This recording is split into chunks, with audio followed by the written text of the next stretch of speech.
Hi, Melissa, do you hear me? I can hear you, yes. I don't hear you again. What the heck is this? Okay, I'm pulling out, coming back again.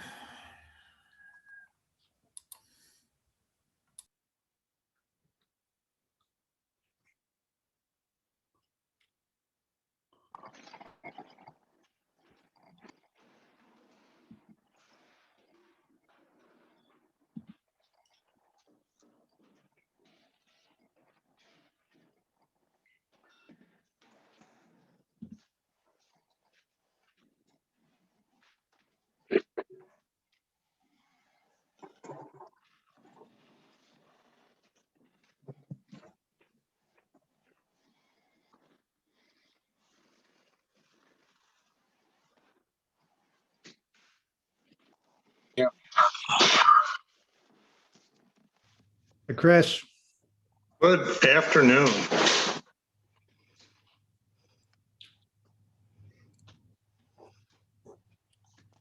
are you able to see me? Can you see me? I can see you, Ron. All right, okay. So I guess we're just going to see each other.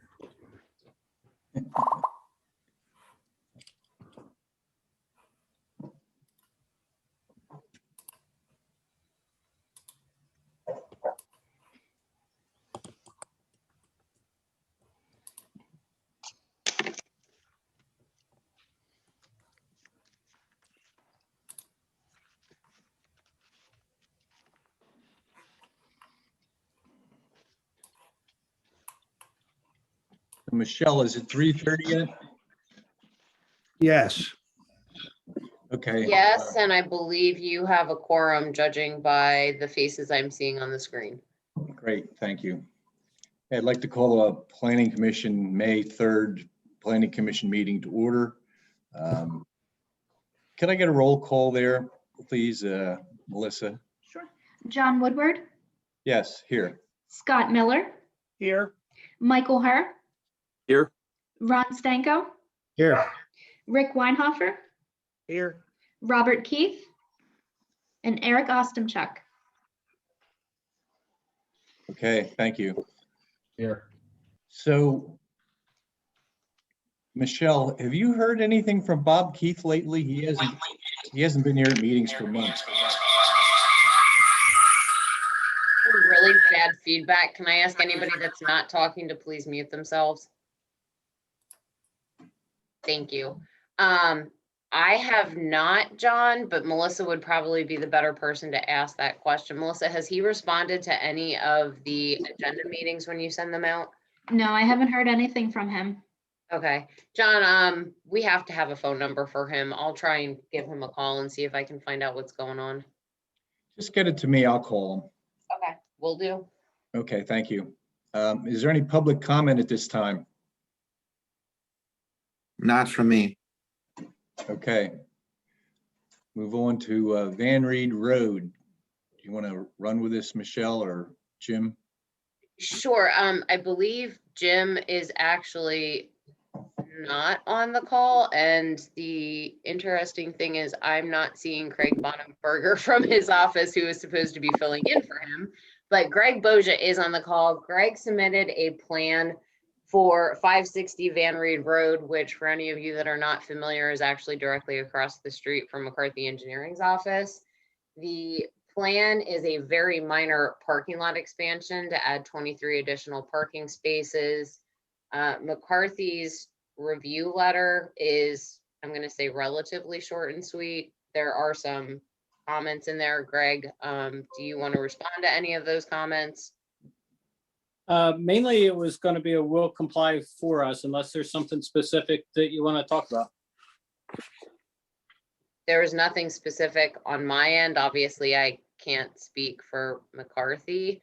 But, you know, based off of what I'm seeing in the review letter, I think the Planning Commission could grant conditional plan approval subject to all items in McCarthy's letter dated April 21st being addressed. Would somebody like to make that motion? I'll make that motion. Scott Miller. I'll second. Mike Herr. Thank you. Any further discussion on the matter? All in favor? Aye. Aye. Opposed? All right. Okay. Thank you very much. Have a great day. Thanks, Greg, you too. Okay, so we got Berkshire Square preliminary and final. Correct. Let me quick switch letters that I'm looking at. So Jim McCarthy and I had met with Eric Kelly from the Berkshire Square Condominium Association, feels like 2 years ago, which actually might be right, to talk about pad site development for I keep wanting to call it a Panda Express. Is it a Panda Express? That's correct. Okay. I forget what I was calling it instead of Panda Express. I'm sorry. Melissa, if you could scroll to, yep, that's perfect. I can turn this over to Greg Adelman, who's the attorney that's representing the property owner on this application, but it's pretty self-explanatory. Construct the restaurant on the pad site. They do need zoning hearing board approval for the drive-through. That hearing is scheduled for May 12th. We can talk through the review letter, which also isn't that lengthy. I would think we could grant conditional plan approval on this one as well, subject to all conditions in the letter, plus the variance for the drive-through being granted. But I'm assuming the Planning Commission might have some questions on this one. So with that, I'll turn it over to Greg if you want to give a more in-depth explanation than I just did of the project. Thanks, Michelle, and good afternoon, everyone. Greg Adelman here on behalf of the applicant. As Michelle said, we are here it's a Panda Express restaurant. It's approximately, I believe, 2,900, 2,500. I don't have the number right in front of me. Square feet. 2390. Thanks, Ryan. That's our engineer. He tells me numbers, which is why I'm a lawyer. As you can see, it's currently a parking lot area. It's unused. It's located in close vicinity to the existing Burger King and the Taco Bell and the bank. The area that's proposed to be redeveloped is pretty much all paving at this point in time, and it's open channelized. I don't know, Michelle, if you have the existing site plan, the aerial that I had sent Melissa, readily available. I'm sorry, Michelle, if you have it somewhere in there. Melissa's actually that. Oh, okay. Melissa's in charge. Sorry, I didn't know who was controlling. Yeah, that's probably a better plan to work from. So as you can see overall, if we just zoom out, so the overall property where it's being proposed, it's superimposed on the aerial is All right. currently. All right. Oh, there's Craig's on. He's back. Craig, hang on a sec. I'm trying to go through my legalese and then you can tell me where I'm wrong. So we're overlaying the area of the proposed Panda Express in the parking lot. And what I think is of note for the Planning Commission to look at on this plan is how all of the drive-throughs in that area will work. Our engineers, and I also believe there were some discussions with the borough about how to lay out the channelization of all the different drive-throughs, because you have the Burger King to the left of the screen, and that drive-through runs behind it and comes back out and is stop controlled into that drive aisle. You have the existing Taco Bell, which also has its drive-through, but that one runs behind the Taco Bell restaurant there, and then comes back to the other drive aisle. And then this one as well does the same thing. It has the drive-through running behind it and then coming out to a drive aisle. So none of them are overlapping with each other. There's sufficient distance between all of the properties in order to adequately manage the traffic flow around all of these restaurants. In addition, you also have the bank that has drive-through tellers. They're all set away from each other so that there's no true conflict with the drive-through or in this instance, the bank's drive-through tellers. So I wanted to note that. Otherwise, it's a pretty simple application. We're actually adding some additional greenery to the parking lot. You can see some of it highlighted here on this overall site plan. There is additional parking that's provided just to the right of the Panda Express, but the Panda Express is primarily a drive-through use. There is some sit-down available inside the restaurant, but especially given what we've experienced over the last year or so with COVID, it's a heavy drive-through user. Outside of that, there's some minor stormwater improvements that are associated with this project. And I believe the report was submitted to your borough engineer. The comments that came back from the borough were primarily, all will complies. They're primarily cleanup items. And I don't think there was anything else major that came up with respect to the overall application. But Ryan Whitmore, our engineer, is here. Eric Kelly, the representative of the property owner, is on the line. And we're happy to answer any questions that you might have with respect to the proposed preliminary final land development application. I see the colored drawing here, but I'm not sure I followed your description of where does somebody enter the drive-through and where do they Sure. exit? If we could go to the blow up of the site plan. Melissa, there's another, one more. There it is. Okay. So Oh, you'll great. see that, that's probably easier to see Yeah. than the overall run. So you'll see the entrance is to the right of the store and it wraps all the way around, thereby having a very large queuing distance. So you wind up without any issues, we think, in terms of the stacking. And then it comes back out. You'll see there's a do not enter and a crossbar there. It comes back out there. And then you can easily make a right at the stop bar and then proceed out through the drive aisle, exiting the shopping center. Oh, all right. Okay, I just found the do not enter sign. Could you just back up to when you Sure. said do not enter and where are you going from there? Generally, you'll have the cars come through that stop bar. They'll make a right coming out of the drive-through and stop at that next stop bar. And then they'll make another right and exit the center to the right. Got it. Yep. So, So. so when you take the Panda Express and the Burger King and the bank, is there any issue involving all the traffic going one direction or another because they'll be coming out against each other? And could they be making a left or a right either way, or is there some reason to make it everybody goes left? Well, no, I mean, I don't think there'll be an issue one way or the other. And maybe Ryan, if you want to touch on some of the site maneuvers, but as far as we've seen, that the majority will go right. Whoever goes left will either have to wait for the queue to clear if there's somebody stopped there, or they'll just wind up going right and circle around, because going left doesn't get you out of the center. Right. Going left gets you into the center. And we just think that most traffic will actually go to the right, and then they'll either come up to that main stop bar in the left-hand corner of what's shown there now, make a left to leave, or if they really want to go somewhere else in the center, they'll make a right and then come up the main drive aisle to go back up into the center somewhere else.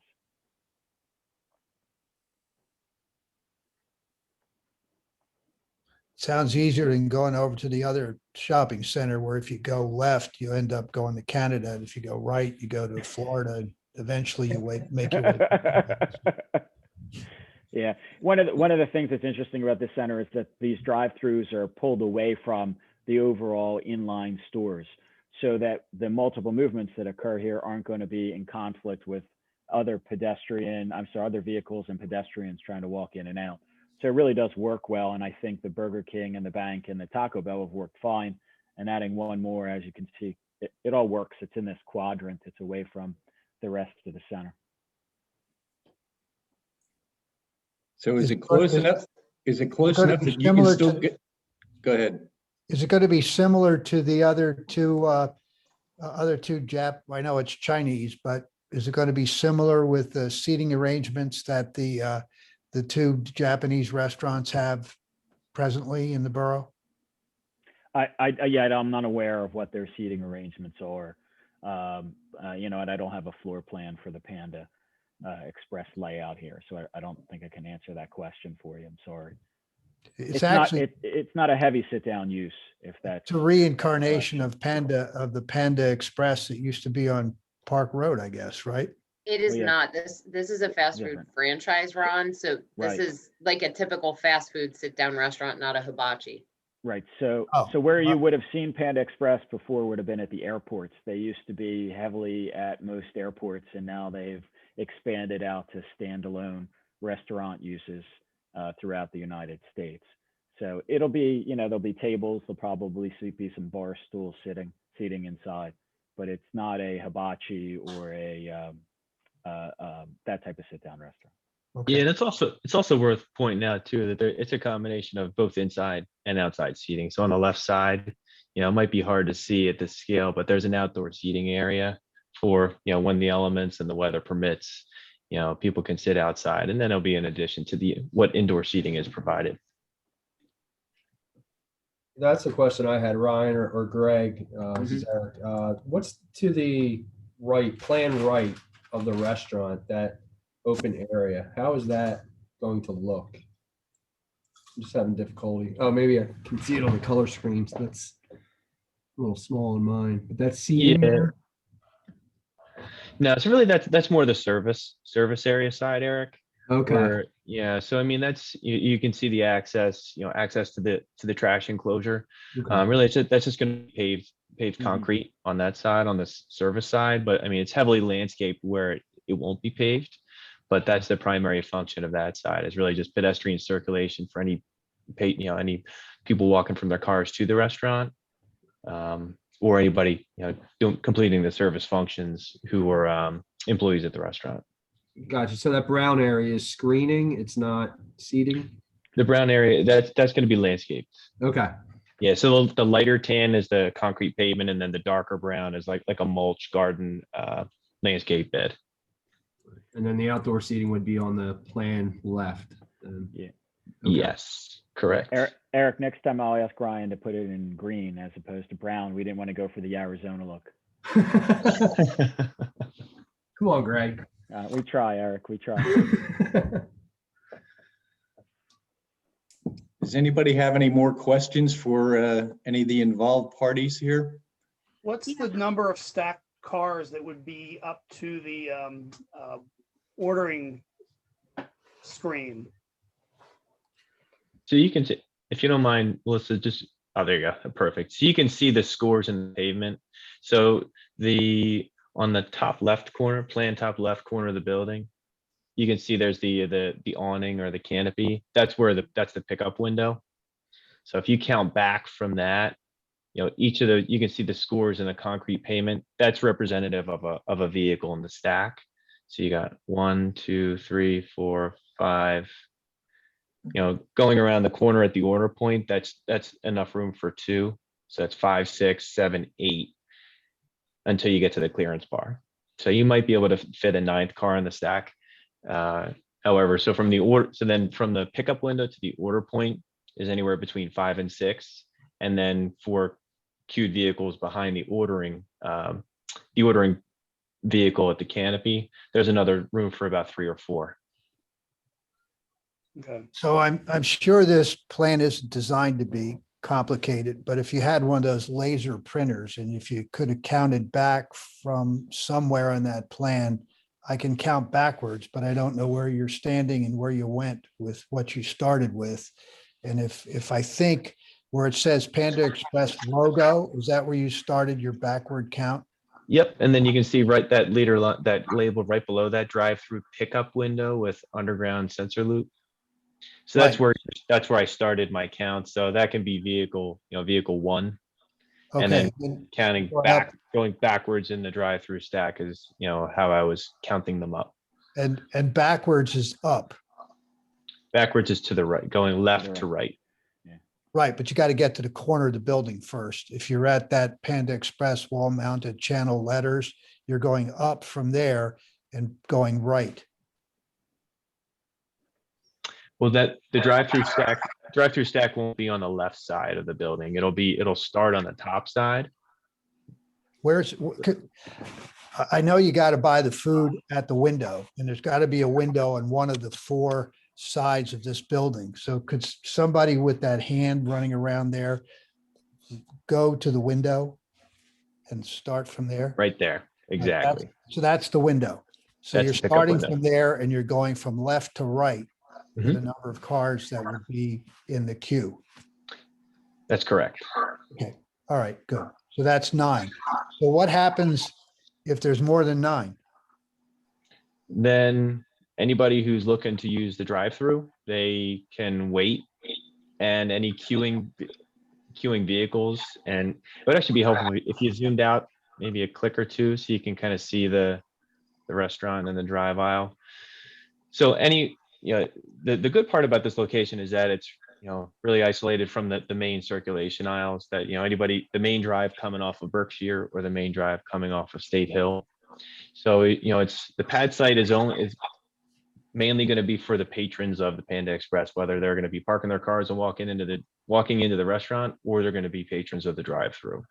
So assuming the stack is full, you can wait for the queue to move forward and clear, so you can make your way into the drive-through, or you can just park your car and walk in. Now, thinking about and then if a car is going to wait, then those queued vehicles would be in the drive aisle. But the good part about the location of this is that a majority of the vehicles that are going to be in this pad area are going to be Panda Express patrons. So it's at their discretion where how they want to patronize the restaurant. But Right, so they have that's the general all the dynamic. parking available to the lower part of the diagram. Yeah, That that's correct. and also to the right of that brown area we just spoke about, that's all parking as well. Correct. Yes. Yeah. Okay. Mhm. All right, now I got it. Yeah. And I think this is as much queuing or even more than the other fast food restaurants. I think it's pretty close if I remember. It is. Yeah, I would That's correct. agree because I mean, we know what Burger King has and we know what the bank's got. So it's definitely, yeah, I just couldn't see the geometry of this whole thing. Mm-hmm. May I ask a question? This is Jody Menon. Sure. Yeah, I guess my concern is, yes, there is plenty of space right there where you're planning to put the Panda Express, but has any traffic study or anything been done about exiting the drive through there? Because that drive between Burger King and where they're exiting to the right is extremely congested and difficult to make a left turn once you get there to get out of the shopping center. And it's been a problem it's a problem now, I think, in my experience, even without the Panda Express. And so I'm concerned with all the cars coming out of the drive-through and turning right toward the Burger King and then trying to exit, basically going up and trying to make a left turn to get out of the shopping center. That's going to create a problem. So I was curious, is there a traffic study or anything that's been done about that? Well, if we could go to the overall, I think that might provide a little more illustration. Because I stop and the original site distance, the original site application would show you that the parking lot currently actually lines up with that Burger King entrance and exit, and we have actually channelized it better. We can scroll down a little bit. Thanks. So you'll see that the entrance and exits to the Burger King are staggered from where this exit comes out, and I don't have the cursor, but if Melissa, you could highlight Right. that to the right above that up is where the entrance and exit is to Burger King, as well as below if you go straight down. Well, I can tell you from personal experience that that driveway is completely backed up sometimes to the road. The cars are wound all the way around the Burger King. Sure. And Then in what that driveway area, yeah, it's very Sure, Jody. And what I just wanted to point out was I think we took that into account when we put that can be packed up along the side. understand. And that's why we put, if you go to where the entrance and exit is on the Panda Express, the white stop bar, you Yeah. can see it's staggered in the middle. So it's just making a right, so you won't get caught in that loop traffic. Okay. And if you have a problem there, you still have the ability to go the other direction, to come out the other side if it really is that jammed up. So there's more than one way to handle it. Okay. But I understand, yeah. And that's one of the reasons why we wanted to make sure we had enough stacking going around our restaurant as well, for the same reasons. You get those high traffic times, you want to make sure that their circulation patterns don't overlap, or you can eliminate that as much as possible. Can't be any more confusing than that other mall, which has like the fish store and McDonald's and bouncing castles. And you want to be in a parking nightmare, that's a good place to start. For the record, that property he's referring to is not in Wyomissing. Correct. I just wanted to ask Michelle to confirm that this variance that's being requested has been approved, at least in similar situations, maybe not identical situations, by the zoning hearing board. So both the Burger King and the Taco Bell on this site had to receive the same variance, as did the Starbucks across the street. I think I think the chances of the board granting the relief are extremely high, also because I could point to, several other drive-throughs that are grandfathered non-conforming in the vicinity. So between relief that's already been granted by the board historically and grandfathered non-conforming drive-throughs, there would be a very tough argument for the board not to grant it. So who gets the award for the confusing exit? Would that be Starbucks? The confusing exit, I'm not. Yeah, following. for the drive-through at Starbucks, which I don't know if it was there when it started, but now that everybody's in the drive-through and you try to get out of there, if you go around the building, you can't go right, you got to go left, and if there's confusion about drive-throughs, that should get the award. Gotcha. That was before my time, so I can't speak personally to that one. I'm It's not all right, sure. but it's still confusing regardless of who is here. I'm not going to disagree with you. Does anybody else from the Planning Commission have any other questions on this? Is anyone willing to make a motion for conditional plan approval subject to McCarthy's review letter and the zoning hearing board granting the variance? Yeah, I'll make that motion. If I may jump in before you make a motion, and I don't mean to be a stick in the mud on this, but there are some waivers that were noted on the review letter as well, that the planning commission may want to act. I don't know if you'd like to act on them separately from the recommendation. However, there are the series of waivers that are also part of the application as well. I appreciate you being a stick in the mud. Because no, we do typically act on them separate, so I think it would be appropriate for the waivers to be granted first and then conditional approval after that. And let me go back to my letter. One of the concerns I have is that some of the waivers that we talk about in our review letter are not listed on the plan or in the waiver request letter. In particular, I'm talking about the preliminary final. The other was a plan scale. We can. I don't know how you want to handle that, Michelle.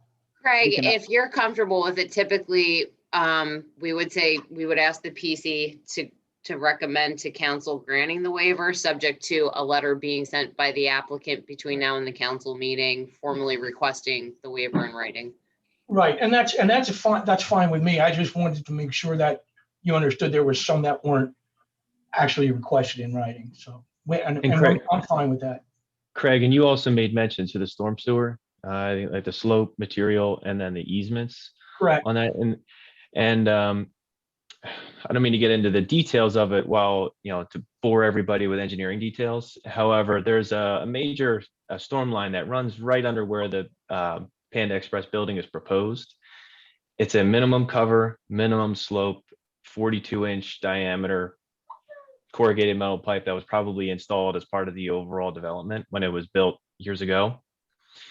So we need to rerun that around the new building. So what's already a flat pipe today needs to get longer. So just, when you make a pipe longer and you don't make it any steeper, we're at a bit of a pinch point from a design perspective. So from a slope perspective, we're seeking some relief for the minimum slope criteria. The material, we want to propose an HDPE pipe material, which is, it meets all the industry standards. It goes, plastic pipe goes in all over, land developments. But that would be in lieu of concrete pipe, just taking advantage of the minimum thickness so we can really try and push the limits as best we can to maximize the pitch on it. And then finally, for the actual easement, the storm pipe to be located within an easement. It's a private site that's privately owned and operated. It's how it's been operated for years. So we're just requesting relief for us to really maintain that condition. And just it being just a private storm sewer that won't be within an easement. And I have really no concerns with the borough granting those waivers. As long as, I didn't have a chance to review your stormwater report. So for some reason, I didn't get that with the original submission. So I'll have to look that over, but I'm assuming you meet the minimum velocities in the storm sewer pipe. These are all just ordinance requirements that, I had to bring up. And, but I really don't have any hesitation to recommend approval of those waivers. I'm fine with that. And the only thing that, and the one reason I mentioned is the storm sewer should be placed in the 20-foot wide easement. Generally, and Chris, you can help me out on this, but generally what we'll do is we'll accept a blanket easement, but generally Chris wants that 20-foot easement shown on the plans, even if it's not with meets and bounds. Okay, he wants that shown on the plans. Now, if that's up to Chris, okay, that's not something that I have much of a. Yeah, I agree with Craig's comment on that. I mean, to the extent that it is feasible to provide that on the plan, I think what it adds is to reduce the probability that there'll be some intrusion into a necessary easement area with, future modifications on the property. So I think it's a good safety measure for planning purposes to include the depiction of an easement on the lot. So are there any potential issues regarding stormwater runoff and this easement and where the water's going? Because it sounds like everything's okay, but we have to do all these things and then get a waiver. And I'm just going to the original idea of stormwater. Where's it going? If it's not going anywhere that's any different than what's already there, then I guess you've got the basics solved. But are there any issues we have to worry about? There's not, not from the stormwater perspective where, I mean, it will still go where it's supposed to go. These are just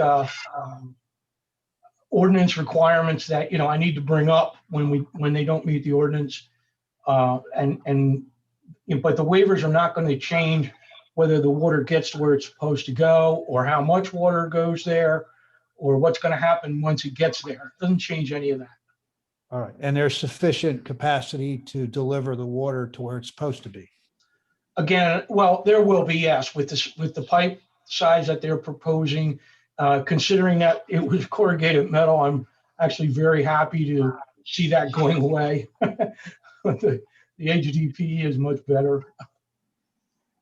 So I feel confident that the storm sewer system will work, and it's not a matter of, they're actually reducing the amount of impervious. So it's not a detention or a rate issue at all.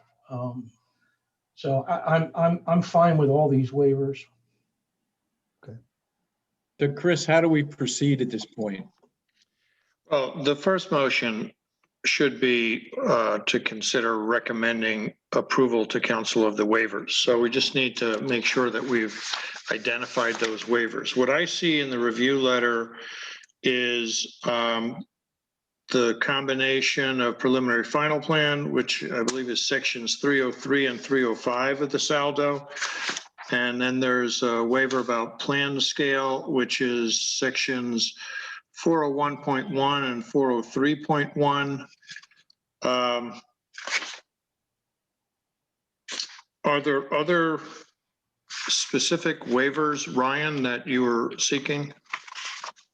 Yeah, there's two more. One relative to the comment. I can't recall which comment it is in the McCarthy letter. It's section 403.1.m. It's a plan content requirement. Anything within 50 feet of the track boundary needs to be existing conditions. You need to plot and show all the surveyed existing conditions 50 feet beyond the track boundary. Just with the proximity of the pad site being right at the core in the middle of the center, where we're seeking relief to provide those existing features. And then the next has to do with the impact statements. There's a series, and that's section 509.5. And there's a series of impact statements that are required, like an environmental impact statement, fiscal impact statement, a hydrologic impact study, the traffic impact statement. So we have provided a traffic impact memo, or a trip generation memo, I'm sorry, that was prepared by our traffic engineer, McMahon Associates.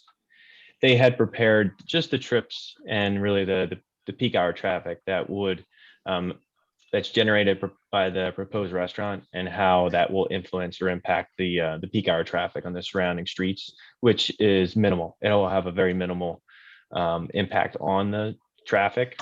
So there was that trip generation memo that was enclosed with the application. However, a full traffic impact study, as well as all the other impact statements that are required as part of 509.5, we're seeking relief from that. And requesting relief to only provide the trip generation memo that was filed.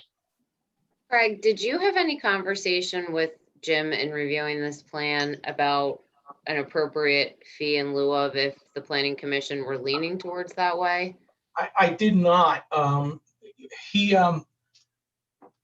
That was kind of a last minute thing, because I was asking him, had there been any discussion about traffic study? And he said he thought that there was during an initial staff meeting with the applicant or the applicant's engineer, something like that. And then he said, then he came up with this thing about the fee in lieu of, and I don't know what the borough has done about that in the past. So I didn't really get very specific with it.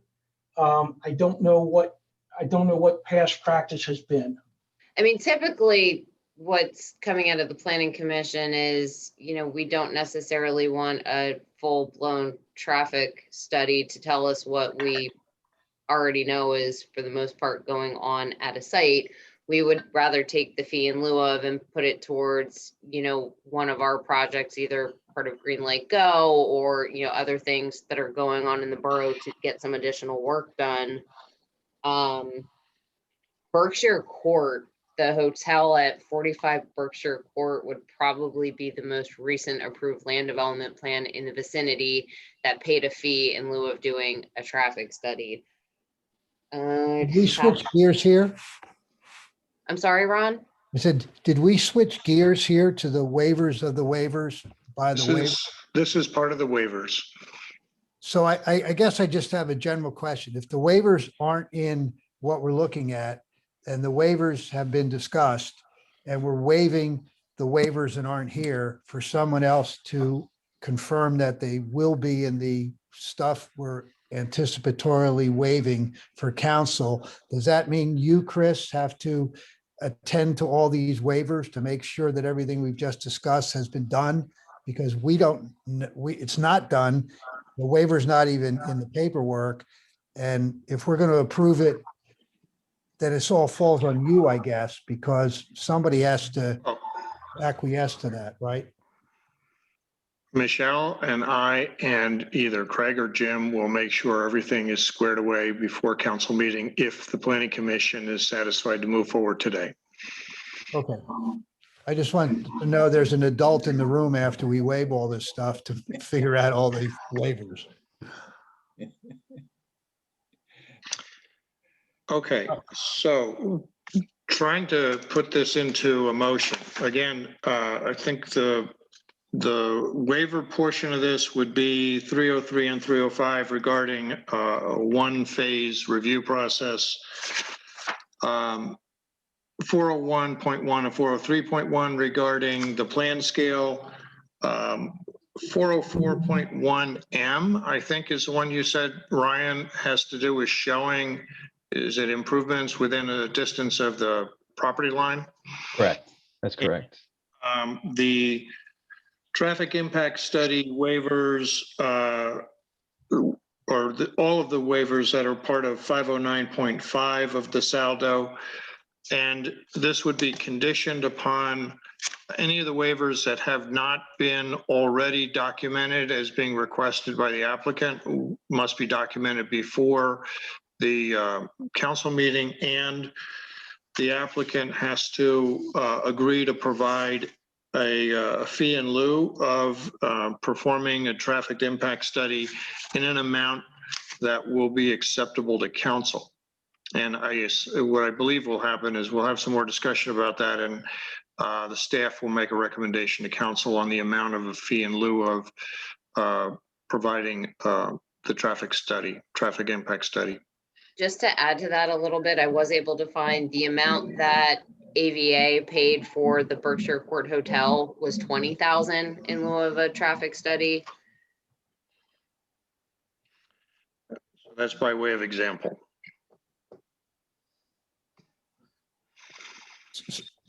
Are we waiving the traffic study and suggesting it be waived and as a fee instead of, or? That's right. That's the recommendation to council would be to waive all of the impact study requirements in the saldo on the condition that the applicant agrees to provide an acceptable traffic or fee in lieu of traffic impact study. Okay, the only other comment I have is it sounds like we've discussed a lot of waivers and they weren't all preceded by a number and a specificity. Are all the waivers that you are going to say yes or no about?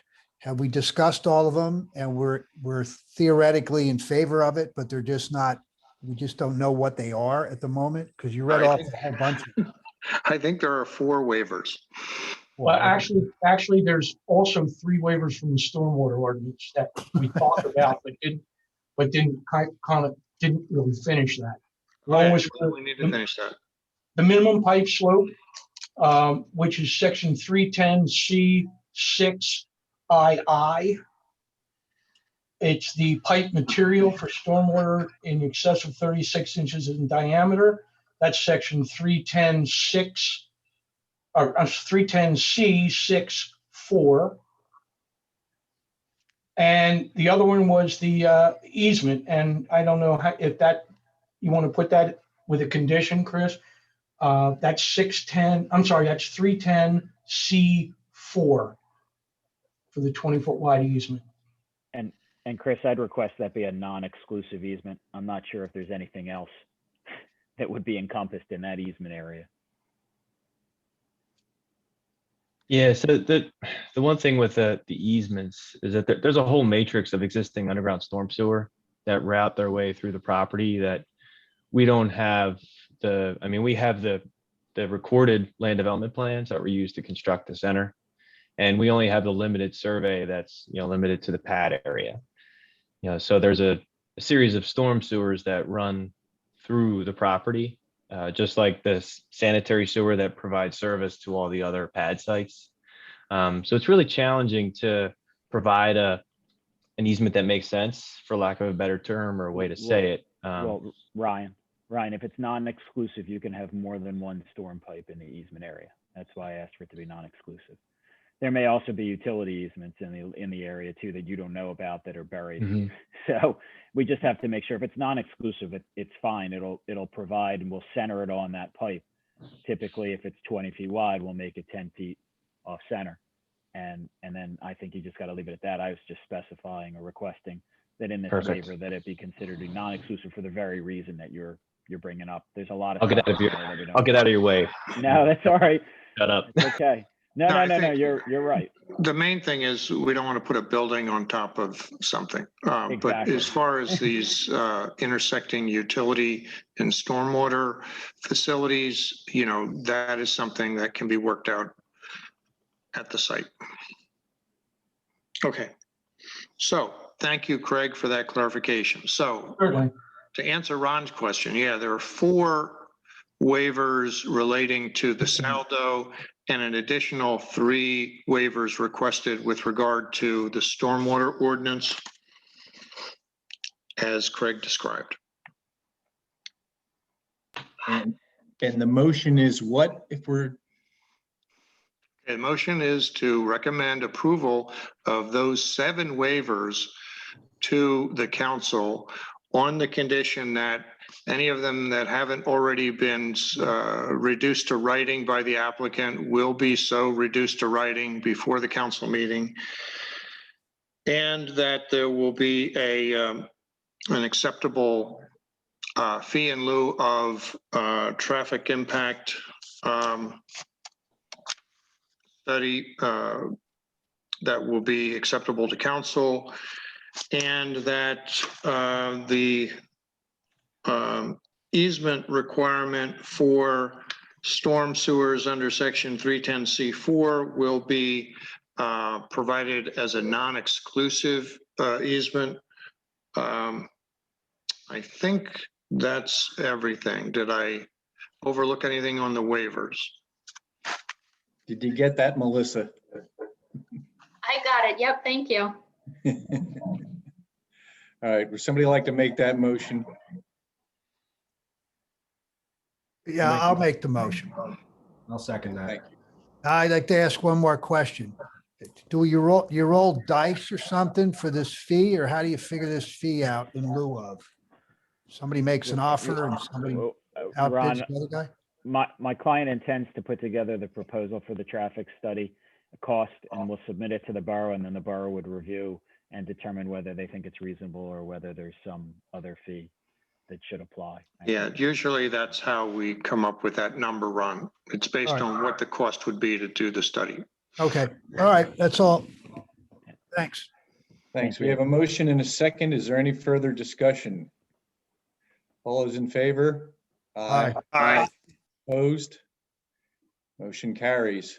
Let's Okay, move on. then the motion regarding the plan approval would be for conditional plan approval, subject to the approval of the waivers by council, subject to successful acquisition of the variance from the zoning hearing board, and subject to satisfaction of all the remaining comments in the McCarthy review letter dated April 21, 2021. So will somebody make that motion? I'll make that motion. Thank I'll you. second it. Thank you. Any further discussion? I just have one point. I'm not sure it's, well, it's germane going forward. I think there's an awful lot of work that has to be done yet and it's all on Chris's shoulders now instead of ours. It would be helpful if there more time needs to be made to make all this stuff, to put it in here so that we can do the job we're supposed to do. That would eliminate having to go back to the developer and everyone else and redo all this. And then Chris has to read it all. And now he's on the hook for making sure that it says everything we talked about. And just, it sounds like it's awfully complicated because we don't have everything in front of us that we should have. It's actually a little bit easier, Ron, to do it this way because what's left of the review letter are perfunctory compliance requirements with the ordinance. So instead of you not making conditional approval as a recommendation to council, you are, which allows it to now become a staff review instead of, continuing to send the applicant back to the planning commission every month to review things that is much more appropriate for staff to be reviewing. Well, I'm saying this isn't staff review. This is review by the lawyer for the borough, and the stuff that is conditionally not in here could have been in here if we did it next week, and then there wouldn't need to be any review by Chris.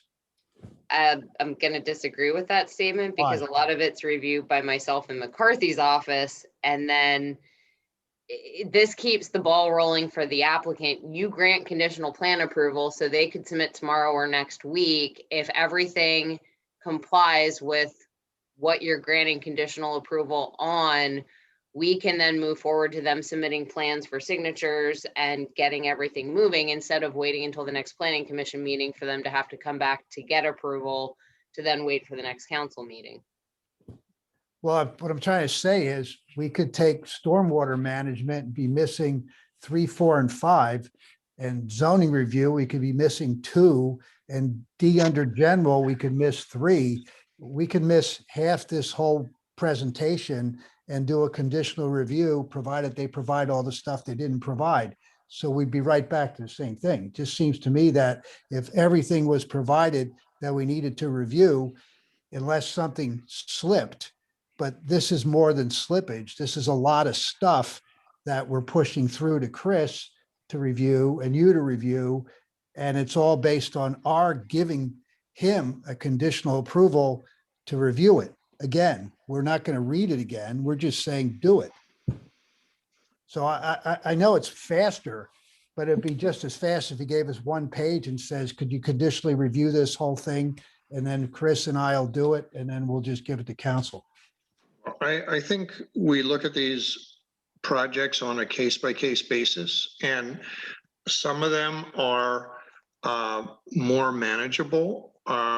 And I think this is one of those where I don't believe that there's a lot of discretionary kind of, policy type input that we need from the planning commission in order to move this plan forward. I think a lot of this is really technical, and I believe that the motions that have been considered by council are going to be sufficient for an effective administration of the plan by the borough.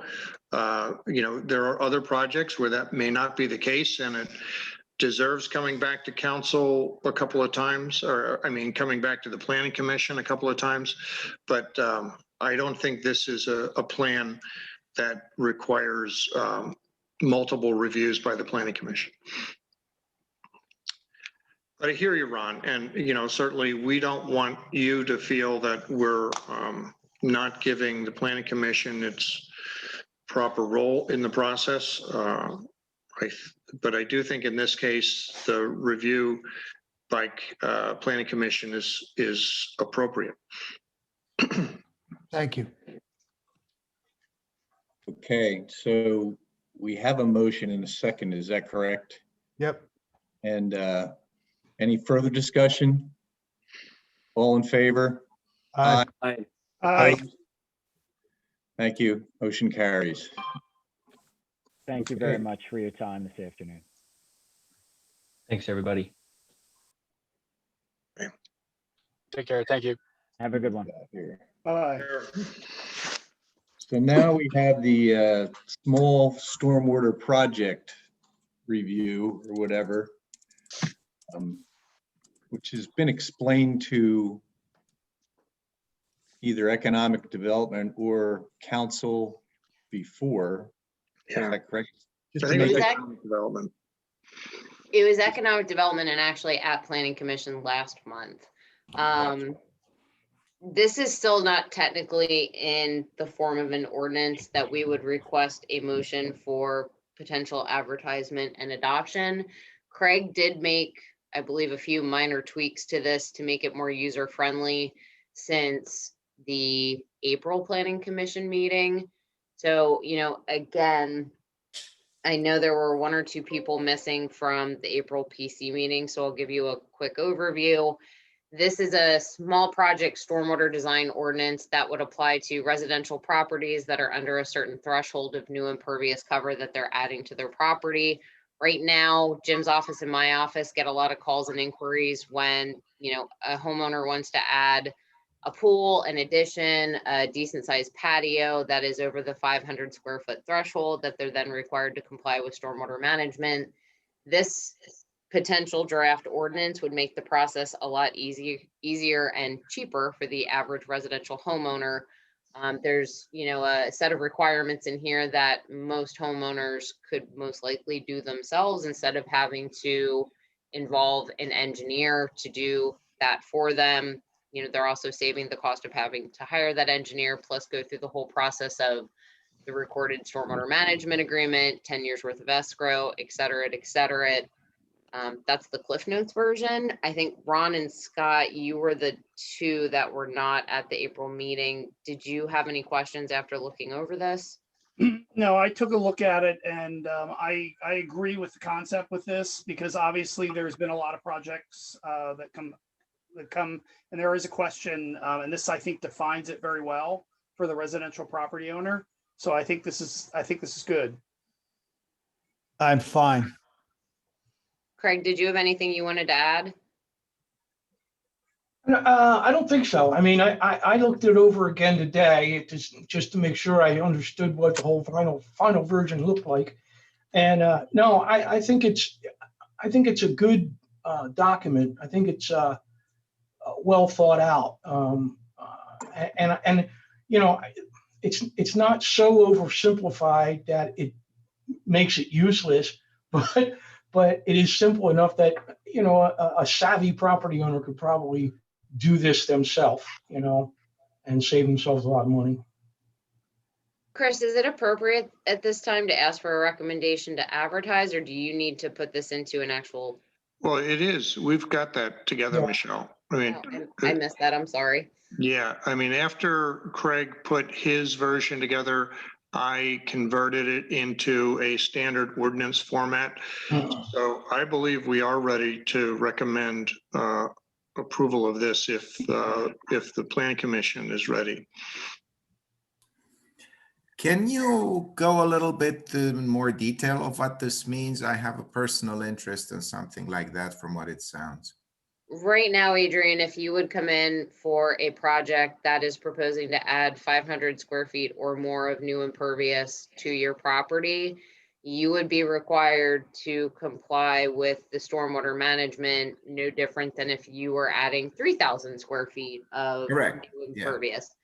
So this takes the threshold from 500 to, I believe it's 1,500 square feet that you still have to comply with the requirements, but what you need to show and how you go about doing that is much easier than you having to potentially hire an engineer to come up with, a stormwater management plan. That plan go through McCarthy's office for potentially multiple reviews till you comply with the ordinance, and then do the stormwater management agreement that gets recorded, the 10 years worth of escrow for us to come out and do inspections. Right. We're Did trying I to help see residents. schematics there? or something? Did I go? Yeah, too fast? there's basically sample designs Right. that if the property That owner, was the part I was curious about. yeah, if the property owner how agrees you to would deal with install, yeah, if the property owner agrees to install the standard design as depicted in the ordinance, that will be accepted, and you don't have to hire an engineer to design your stormwater Correct. facility for these small residential projects. So it means I can pave my backyard, right, Michelle? I mean, you still have to comply with the pave coverage requirements of the zoning ordinance, which is typically 20% for a residential property. Ah, Okay, well, let's, okay. I think Thank we're you. all on board with this. Somebody like to make a motion to recommend this to council? Make that motion. Scott Miller. Do we have a second? I'll second it, Sarah. Thank you. Any further discussion? All in favor? Aye. Aye. Opposed? Great, motion carries. Let's move on here to UCC Board of Appeals. Do you want Of to? course. So I believe the planning commission is aware, not only does the borough opt into the uniform construction code, but as part of opting into that and enforcing it, we must provide a board of appeals for anyone whose permit is denied for reasons under the UCC guidelines. That board of appeals, the borough have opted into using the county's board of appeals, mainly because the requirements, you have to have, an engineer. I'm trying to think, Chris, help me out here, an engineer, an architect. Yeah, there are certain professional qualifications. I mean, we could doubtless find the qualified people within the population of the borough, but I think it is a rational way to handle appeals of UCC permits, to run them through this county board. And one of the advantages is that they do a couple of these a year, and we would probably do a couple of these a decade. And I think you get, a better administration of the appeal process by having them run through this county appeals board. So the county is now asking the borough to enter an intergovernmental agreement and to adopt the resolution that you're looking at on the screen right now, which, Chris, I take it you were successful in convincing them it's a resolution, not an ordinance? Yes, they have agreed that they will accept a resolution. Congrats. So to continue using the county's Board of Appeal for the Uniform Construction Code, we would need to recommend to council approval of, well, I should say adoption of the resolution you are looking at, which is also an intergovernmental agreement. So we don't need to advertise that. No, we don't. Resolutions, no. Okay. So how much do these things cost? I mean, what are we talking? $10,000, $50 or what? I believe our fee is $400 to be a member annually of the county UCC board. The applicant, so say, Ron, you were denied a permit and you wanted to appeal through the county, you as the applicant of that appeal would be required to pay a filing fee to the county for them to hold the hearing for you. And what's their fee? I believe it's 2,500. Oh, well, that's real, Yep. it's a real benefit for the borough. Well, also, UCC appeals are similar to zoning hearing board hearings, which is, I guarantee the county's breaking even or losing money on every hearing that they hold. When you look at advertising cost, the solicitor for the UCC appeals board, everything else that goes along with holding a hearing, typically we, the borough, on our zoning hearings lose money. Well, I mean, some would argue that we're not losing money. We just have the infrastructure in place because we have all the taxes we collect, and we create these boards to handle the issues within the borough. And now we want to outsource one that we hardly use. And I'm not even sure what it's for. Is it for building a swimming pool, or somebody doesn't want to do I don't know what they want to do, but if they don't happen except for every 10 years, what could tell me what is likely to trigger this battle of the Board of Appeals? Typically, it's an ADA requirement on a commercial property. I mean, what you would be going to them for is an appeal for a denial of a permit under Right. any section of the Uniform Construction Code, which kicks back to the ICC codes. What I've most frequently seen them for is the ADA accessibility requirements under the IBC or the I'm trying to think of what the other I code is that regulates commercial, but that's what I typically see them on. You know, older buildings that can't comply with a level 2 alteration and what the requirement is in the ICC codes for accessibility. So, I mean, it sounds to me like that if somebody needs an AAA ramp in their barber shop on Penn Avenue, and it would cost $600 to put it in, and they don't want to put it in, and there's a battle between the borough and the guy that doesn't want to put it in, he'd have to pay $400 to appeal it here. In No, Wyomissing. that's incorrect. The $400, Ron, is what the borough pays annually to the county to opt into using the county's appeal board. So how much would a person have to pay if they wanted to appeal the denial of his barber shop not having an ADA ramp? $2,500 or whatever the county sets the current fee at for an appeal hearing. Yeah, but you're assuming we already bought into the county's operation. I'm saying if somebody in the borough, if we didn't do this resolution, how much would the borough, is there a fee to appeal this denial in the borough now? No, because we don't we're currently already in have the our own county. appeals board. Oh, Yeah, all right. we're Well, already then- using the county board.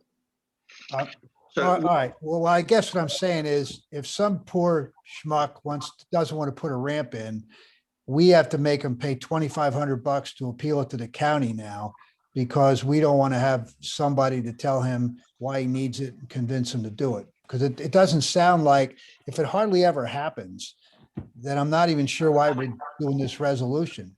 Because we have to have some type of appeals board under the Uniform Construction Code, and setting up our own is next to impossible because of the requirements of the makeup of the board. So we've always opted into the counties.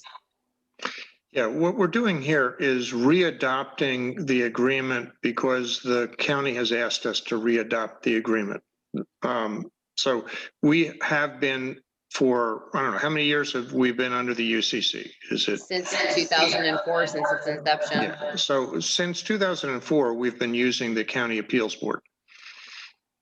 And we've never used it, or we have. I don't know. Do you have any knowledge, Michelle, of whether any residents have used it? Residents, no. Commercial property owners, I know of 2 hearings. In the time you've been here, there've been 2 hearings. Correct. And that's 12 going on 13 years. So you have to pay, all right, so let me just ask you this question. So we have to pay $2,500 a year to belong to an organization we don't belong to? No, Ron, we, the borough, pay $400 a year to belong to the UCC Board of Appeals through the county. The applicant, if they are denied a permit and want to appeal that decision, pays a $2,500 application fee to hold an appeal hearing. And they pay that to the county. Correct. Okay, so what this does, it eliminates us having to find a Indian chief, a candlestick maker, and the other person that has to be on this committee in Wyomissing, and we just defer to the county, and they has these people in Berks County that they regularly impanel to run this UCC board, and all we have to pay is $400. Correct. Right. And I would say most of my clients use the county appeals board.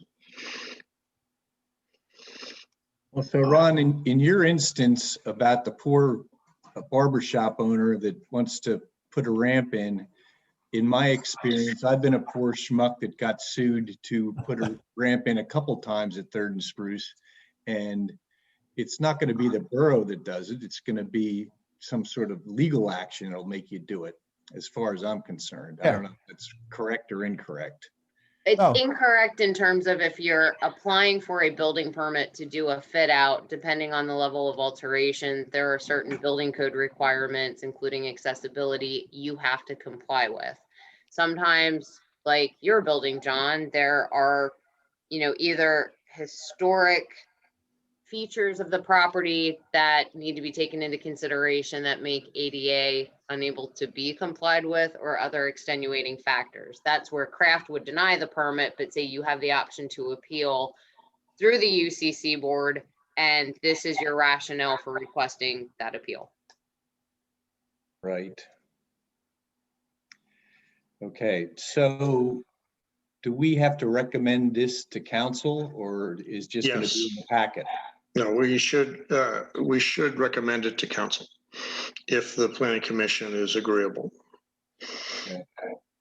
Would somebody like to make that motion? Then we can have further discussion if you're so inclined, Ron. But would somebody make that motion, please? Make the motion, Mike. Thank you, Mike. Second? Is there a second? Second, Eric. Thank you. Any further discussion? Okay, all in favor? Aye. Aye. Opposed? Thank you. Motion carries. Okay, is that about it, Michelle? I have no miscellaneous items unless anyone on the planning commission has something else they would like to discuss. Anybody else have anything? Could I ask a question? Sure. I have a question. How soon do we get out of these virtual meetings, sit down at a table? We're waiting for the governor to decide whether or not he's going to extend the emergency declaration that we're currently allowed to operate under to hold virtual meetings. Depending, that expires on May 19th if he does not automatically extend it. On the other side of that, extended or not, Pat, Melissa, and I have looked at some potential meeting space that if the order is extended, we would at least start holding council meetings in person, most likely in June. Only because committee meetings, it's a little bit harder with all of them to do that at a space that's not Borough Hall, but in some fashion, we are looking at being able to hold in-person meetings in the somewhat near future. Yeah, I agree with you 100%, Ron. It's driving me nuts, but anyway. Hey, can't we walk across the street in the library? Library is actually not big enough under the current occupancy limitations. We could have a meeting with 12 people, which for the most part wouldn't even allow all of staff. No, wait a minute. You're saying that how many members, there's 6 members of this committee and 3 other people, that's 9. And that meeting area in the library isn't large enough? No, I actually calculated the occupancy requirements based off the square footage measurements last week, and we could have 12.3 people in there to comply with the current occupancy limitations. You have 7 members of the planning commission, just with Melissa, Pat, myself, Chris, and someone from McCarthy, we would be over the occupancy Your audio limitation. is bad, Michelle. I can't really hear what you're saying. Can you hear me now? Now I can. Okay, I know you're not talking. Pat, Melissa, and I were at the library conference room last week to look at it. Based off the current PA occupancy guidelines, we could have 12.3 people in that room based off of its space. There's 7 planning commission members plus Chris, Melissa, Pat, myself, and someone from McCarthy that would need to attend just the planning commission meeting. That's not including guests or any members of the public, which we would have to also allow into the meeting, or we would face a violation of the Sunshine Law. So no, that room is not big enough to use. Okay, could you just refresh my memory? Because I didn't quite hear what you said. The governor's action is still in effect, and what is that action he's taken? Since I thought the 6-foot mask vaccination thing had some control over stuff, or does he still control all of government operations, including every borough and township? We are still operating under an emergency declaration. That order is potentially set to expire on May 19th if he does not extend it. As part of the most recent update to that emergency order from the beginning of April, he still limits interior occupancy for group gatherings. So you have your And general that is occupancy, within, I believe it's currently at 15% of whatever the maximum occupancy is. so the occupancy is one thing, but then this, is there a social distancing factor here and a mask requirement with regard to vaccinated people or not? Is there some other fine points to this emergency declaration that would not let us be in the library 6 feet apart? That's my point. The occupancy requirement in and of itself, Ron, would not allow that number of people in the room. The maximum occupancy under normal occupancy at 15% is 12.3 people. In that conference room, 15 Yes. people? 12.3. I just think we're all ready to get back into in-person meetings, Ron. We had one last summer, kind of a few months after this all started, and we were at Happy Hollow underneath the pavilion there, and that was refreshing. But we'll have to see how this all plays out. You know, you don't make the rules; I just play by them. So. Anyway, does anybody have anything else for the good of the order? Meeting's adjourned. Thank you, one and all. Thank you. Bye-bye. Thank you. Thank you. Thanks. See ya.